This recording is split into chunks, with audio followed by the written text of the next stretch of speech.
செய்தியாளர்களே, ஊடகங்கள், தொலைக்காட்சி நண்பர்களே, மறுமலர்ச்சி திராவிட முன்னேற்ற கழகத்தின் துணை பொதுச் செயலாளர் ஆர் இளவல் மல்லை சத்யா அவர்களே, என்னோடு இங்கே வெள்ளுடை வேந்தர் பிட்டி தியாகராயருக்கு புகழஞ்சலி செலுத்துவதற்காக வருகை தந்திருக்கின்ற மாவட்ட செயலாளர்களே, கழக கண்மணிகளே, தாய்மார்களே, வணக்கம். நேற்று வெள்ளுடை வேந்தர் பிட்டி தியாகராயருக்கு 173வது பிறந்த நாள். இன்று பிட்டி தியாகராயர் மறைந்த 100வது நினைவு நாள். 1925 ஏப்ரல் 28ஆம் தேதி இரவு 9:45 மணிக்கு வெள்ளுடை வேந்தர் இயற்கையோடு கலந்தார், மறைந்தார். அவரும் டாக்டர் நடேசனாரும் தொரவாட் மாதவன் நாயரும் இந்த திராவிட இயக்கத்துக்கு அடித்தளம் அமைக்கின்ற வகையிலே தென்னிந்திய நல உரிமை சங்கம் என்ற பெயரிலே தொடங்கி, பின்னர் அவர்கள் ஜஸ்டிஸ் என்ற பெயரிலே பத்திரிகை தொடங்கிய காரணத்தால் அது ஜஸ்டிஸ் கட்சி என்றே அழைக்கப்பட்டது. அதற்கு பின்னர் நீதி கட்சியிலிருந்து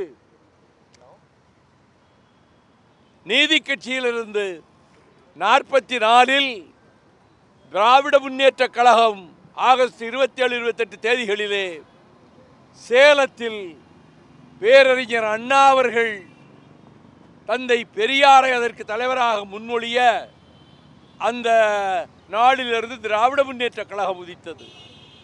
ஆகவே இந்த இயக்கத்துக்கு அடித்தளம் அமைத்த மாமனிதர் வெள்ளுடை வேந்தர் பிட்டி தியாகராயர் 3 முறை மேயராக இருந்திருக்கிறார், 40 முறை இந்த மாநகர கவுன்சிலராக இருந்திருக்கிறார். அவரை அழைத்து முதலமைச்சர் பதவி ஏற்றுக்கொள்ள சொல்லி கவர்னர் பெருமகனார் அழைப்பு விடுத்த போது, நான் முதலமைச்சராக மாட்டேன் என்று அவர் சுப்பராயலு ரெட்டியார் அவர்களை முதலமைச்சர் ஆக்கிறார்.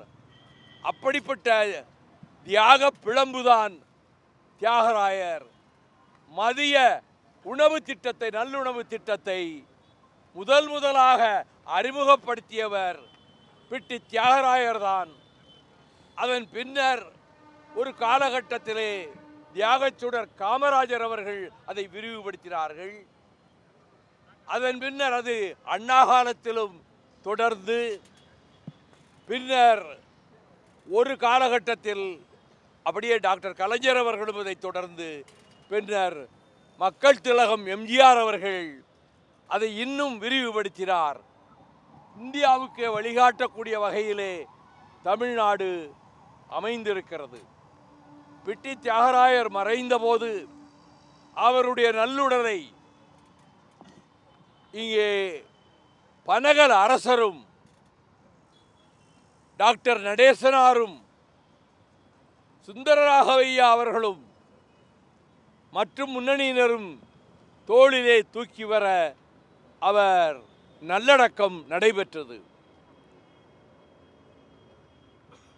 திராவிட முன்னேற்ற கழகம் இந்த மாநகராட்சியை கைப்பற்றிய போது பேரறிஞர் அண்ணா அவர்கள் சொன்னார்கள், நீங்கள் அந்த ரிப்பன் மாளிகைக்கு செல்லுவதற்கு முன்னால் மாமனிதர் வெள்ளுடை வேந்தர் பிட்டி தியாகராயருடைய சிலை இருக்கும், அந்த சிலைக்கு மாலை அணிவித்து விட்டு நீங்கள் அதற்கு பிறகுதான் மாநகராட்சி கட்டிடத்துக்குள்ளே, ரிப்பன் கட்டிடத்துக்குள்ளே நீங்கள் செல்ல வேண்டும் என்று சொன்னார். அதை போல தேர்ந்தெடுக்கப்பட்ட திராவிட முன்னேற்ற கழக மாமன்ற உறுப்பினர்கள் எல்லோரும் அங்கே தியாகராயர் சிலைக்கு மாலை அணிவித்து விட்டுத்தான் இந்த வெள்ளை மாளிகையாக திகழ்கின்ற ரிப்பன் கட்டிடத்திற்குள்ளே நுழைந்தார்கள்.